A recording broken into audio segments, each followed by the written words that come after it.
ಬನ್ನಿ ಅವರ ಅನೇಕ ಯೋಜನೆಗಳನ್ನು ವಿವರವಾಗಿ ನೋಡೋಣ.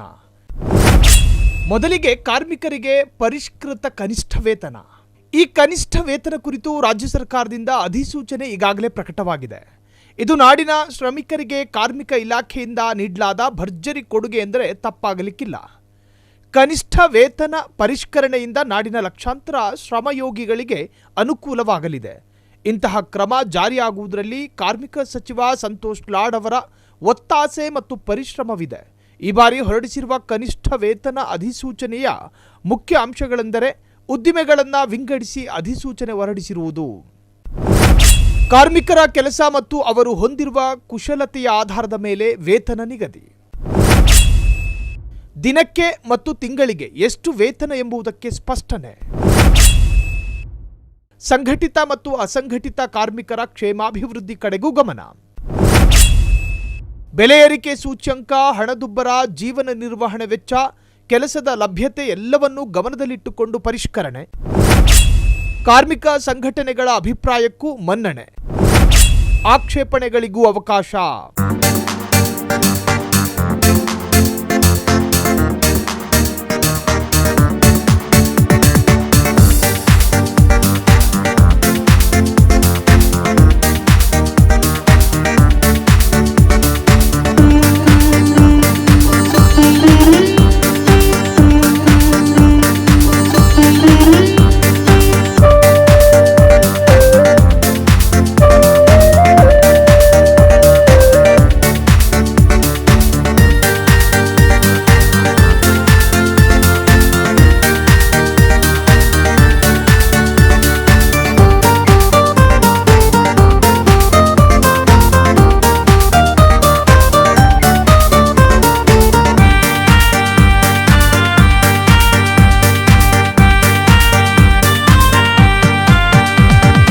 ಕರ್ನಾಟಕ ಕಡ್ಡಾಯ ಉಪಧನ ಗ್ರ್ಯಾಚ್ಯುಟಿ ಕಾಯ್ದೆ ಇದು ಕಾರ್ಮಿಕ ಇಲಾಖೆಯ ಮತ್ತೊಂದು ಕ್ರಾಂತಿಕಾರಕ ಕ್ರಮ.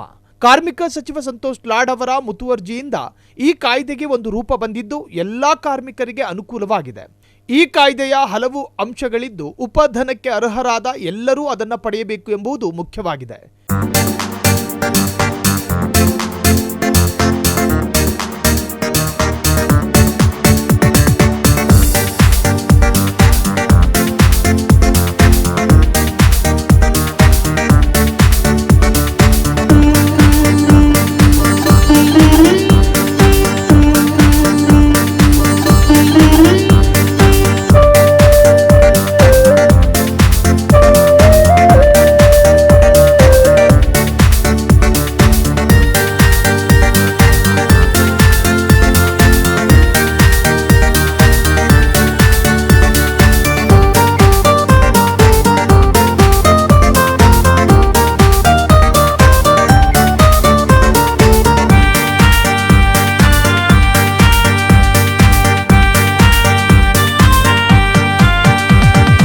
ಕಂಪನಿ ಮುಚ್ಚಿದ್ರೆ, ದಿವಾಳಿಯಾದರೆ ಅಥವಾ ಇತರ ತೊಂದರೆಯಲ್ಲಿ ಸಿಕ್ಕಿಕೊಂಡರೆ ಕಾರ್ಮಿಕರ ಉಪಧನ ಸುರಕ್ಷಿತವಾಗಿರಲಿದೆ.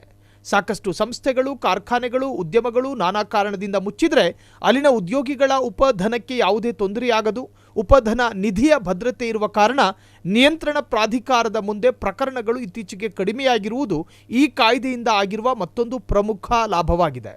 ಹೊರಗುತ್ತಿಗೆ ಕಾರ್ಮಿಕರ ನೇಮಕಕ್ಕೆ ಸಮಿತಿ ರಚನೆ ಅರ್ಥಾತ್ ಬೀದರ್ ಮಾದರಿ. ನಮ್ಮ ಆರ್ಥಿಕತೆಯಲ್ಲಿ ಸಾಕಷ್ಟು ಕಾರ್ಮಿಕರು ಹೊರಗುತ್ತಿಗೆಯಲ್ಲಿಯೇ ಕೆಲಸ ಮಾಡುತ್ತಾರೆ.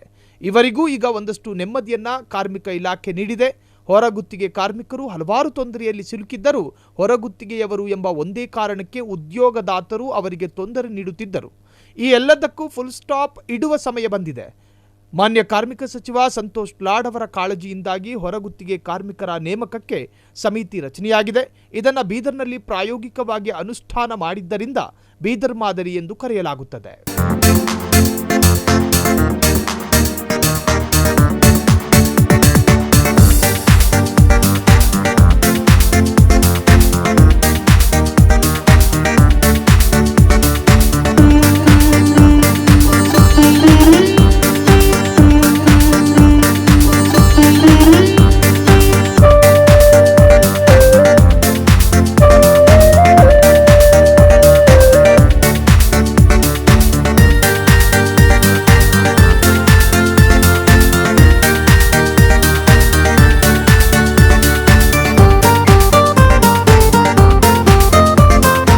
ಈ ಸಮಿತಿಯ ಪ್ರಮುಖ ಅಂಶಗಳು ಏನು ಎಂಬುದನ್ನು ನೋಡೋಣ. ಪ್ರತಿ ಜಿಲ್ಲೆಯಲ್ಲಿ ಹೊರಗುತ್ತಿಗೆ ಕಾರ್ಮಿಕರ ಸೇವೆ ಒದಗಿಸುವ ಸಮಿತಿ ರಚನೆ. ಇದರ ಮೂಲಕವೇ ಕಾರ್ಮಿಕರ ಸೇವೆ ಒದಗಿಸಲಾಗುವುದು. ರಾಜ್ಯದ ಎಲ್ಲಾ ಜಿಲ್ಲೆಗಳಿಗೂ ವಿಸ್ತರಿಸುವ ಮಹತ್ವದ ಉದ್ದೇಶವನ್ನ ಇಲಾಖೆ ಇಟ್ಟುಕೊಂಡಿದೆ. ಮೈಸೂರು, ಧಾರವಾಡ ಮತ್ತು ತುಮಕೂರು ಜಿಲ್ಲೆಗಳಲ್ಲಿ ಅನುಷ್ಠಾನಕ್ಕೆ ತರಲು ಯೋಜನೆ ರೂಪಿಸಲಾಗಿದೆ. ಉದ್ಯೋಗಾರ್ಹತೆ ಹೆಚ್ಚಿಸಲು ತರಬೇತಿ ಕಾರ್ಮಿಕ ಇಲಾಖೆ ಜಾರಿ ಮಾಡುತ್ತಿರುವ ಮತ್ತೊಂದು ಮಹತ್ವದ ಕ್ರಮಗಳಲ್ಲಿ ಇದು ಕೂಡ ಒಂದು. ಎಷ್ಟೋ ಅಭ್ಯರ್ಥಿಗಳು ಶಿಕ್ಷಣ ಪಡೆದಿರುತ್ತಾರೆ, ಆದರೆ ಅವರಿಗೆ ಸರಿಯಾದ ಕೆಲಸ ಸಿಗೋದಿಲ್ಲ. ಕಾರಣ ಅವರಿಗೆ ವಿದ್ಯಾರ್ಹತೆಯ ಸರಿಯಾದ ಕೌಶಲ ತರಬೇತಿ ಇಲ್ಲದಿರುವುದು.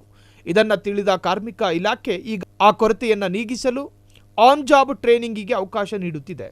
SSLC, PUC, ITI, diploma, engineering ಅಧ್ಯಯನ ಮಾಡಿದ ಯುವಕರನ್ನ ಗುರುತಿಸಿ ಅವರಿಗೆ 24 ಅಥವಾ 36 ತಿಂಗಳ ಅವಧಿಗೆ ಆನ್ ಜಾಬ್ ಟ್ರೈನಿಂಗ್ ನೀಡಲಾಗುವುದು.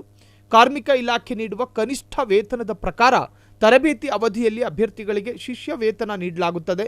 ತರಬೇತಿ ಮುಗಿದ ನಂತರ ತರಬೇತಿ ಪಡೆದ ಅಭ್ಯರ್ಥಿಗಳಿಗೆ ಅನುಭವ ಪ್ರಮಾಣ ಪತ್ರವನ್ನು ಒದಗಿಸಲಾಗುವುದು.